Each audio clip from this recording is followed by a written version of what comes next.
Welcome back to my YouTube channel, teman-teman sekalian. Hari ini saya akan sharing terkait latte factor dan bagaimana cara memaintainnya. Jadi, mungkin banyak yang belum tahu latte factor itu apa sih. Jadi, latte factor itu di sini dijelaskan, ini saya ambil dari cermati.com ya. Ini pengeluaran yang terjadi untuk hal yang pada dasarnya tidak dibutuhkan, di mana pengeluaran ini pada awalnya terlihat kecil, tapi jika terus-menerus akan menjadi besar. Biasanya pengeluaran-pengeluaran kecil tapi rutin, yang kita tidak sadari, tapi sebenarnya kita nggak butuhkan itu untuk terjadi. Contoh-contoh latte factor yang kita biasa kenali di kehidupan kita sehari-hari, yang pertama transportasi online. Sekarang hidup milenial begitu enak, karena dulu nggak ada Grab, Gojek, nggak ada. Sekarang di mana-mana ada Grab, Gojek, sehingga sedikit-sedikit mau keluar rumah, kita pesan GoCar, GrabCar, karena beberapa orang even nggak mau GoRide atau Gojek karena takut panas segala macam gitu kan. Nah, itu biasanya cukup lumayan jika satu hari kita ke kantor 30.000 aja, pulang pergi 2 kali, maka dalam sebulan 22 hari kerja kita untuk transportasi online udah habis 660.000. Jadi coba kita pikir, kalau misalnya kita jalan kaki ke stasiun bus Transjakarta terdekat atau ke KRL terdekat, tarifnya cuma 3.500, kalau Transjakarta ke semua tujuan tanpa biaya transit. Untuk KRL Rp3.000 saja untuk 25 km pertama. Jadi bedanya sangat jauh sekali gitu. Bukan berarti kita nggak boleh pakai GoCar atau GrabCar, boleh sesekali untuk rute-rute yang kita jauh sekali dari posisinya dari Transjakarta ataupun dari KRL. Itu yang pertama. Yang kedua, secangkir kopi. Ini menjadi tren milenial dan centennial zaman now ya, terutama di daerah perkantoran. Ini banyak banget saya temui di perkantoran. Jadi menunjukkan eksistensi diri dengan harus memulai hari dengan ngopi. Seakan-akan kalau tidak ngopi dulu menjadi tidak kelihatan oke lah, tidak kelihatan eksis atau tidak bisa bekerja. Padahal sebenarnya dengan atau tanpa adanya kopi, kita tak bisa bekerja dengan baik. Untuk sehari kalau kita ngopi-ngopi misalnya 20 ribuan kalau ngopi di kafe, atau ada yang sampai 50 ribuan kayak di Starbucks dan merek-merek lainnya, sebulan mungkin kita bisa habis sekitar 1 jutaan untuk ngopi-ngopi. Ini sedikit kecil, tapi sehari-hari, tapi karena rutin sifatnya dalam sebulan akan terasa juga gitu. Terus yang ketiga, rokok.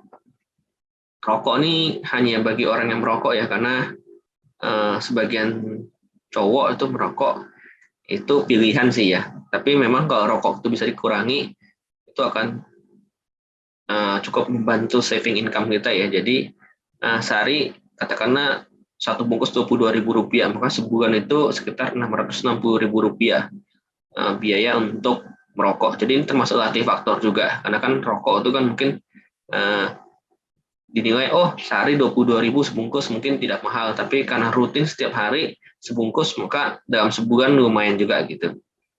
Nah, ini minuman air mineral.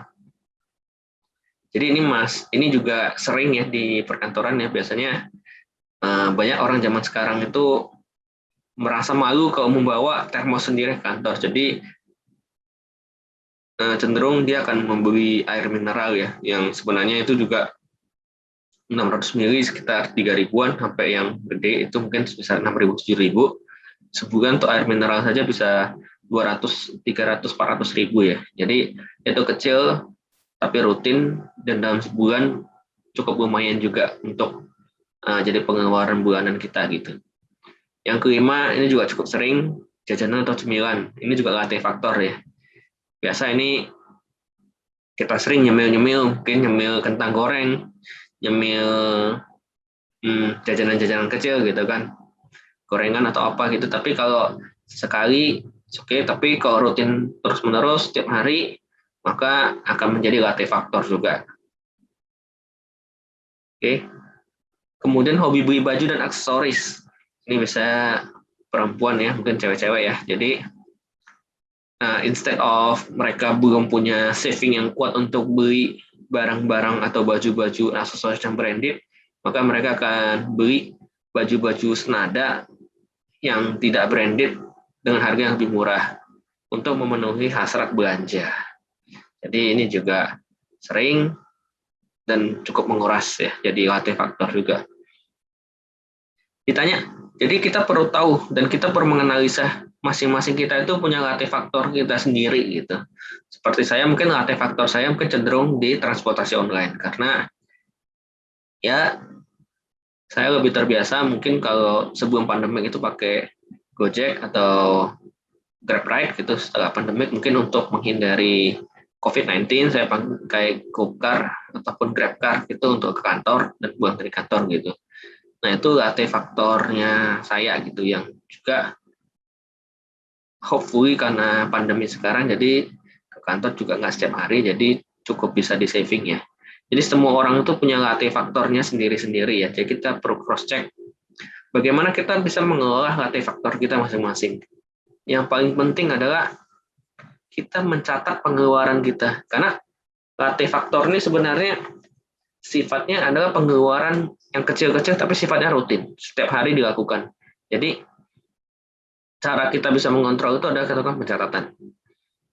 Nah, sekarang tuh banyak aplikasi-aplikasi seperti Bukukas ataupun aplikasi lainnya yang bisa kita download untuk kita melakukan pencatatan harian.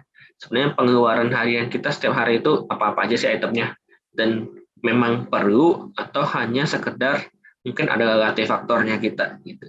Contohnya ngopi-ngopi misalnya itu paling sering ya di milenial zaman sekarang ya. Jadi mungkin itu sharing terkait latih faktor. Saya yakin latih faktor ini salah satu hal yang sangat penting kita tahu dan kita kelola dalam kehidupan kita. Jangan sampai kita menyepelekan. Latih faktor ini sering disepelekan karena dianggap nilainya tidak terlalu besar, cuma karena terjadi sehari-hari dan akumulasi dalam sebulan, maka itu baru akan terasa biasa di akhir bulan. Jadi mungkin itu sharing saya. Ayo teman-teman dukung terus channel ini dengan like, share, comment, and subscribe. Jangan lupa nyalakan lonceng notifikasi. Semoga sharing ini bermanfaat. Sampai ketemu lagi di sharing saya berikutnya. See you. Terima kasih.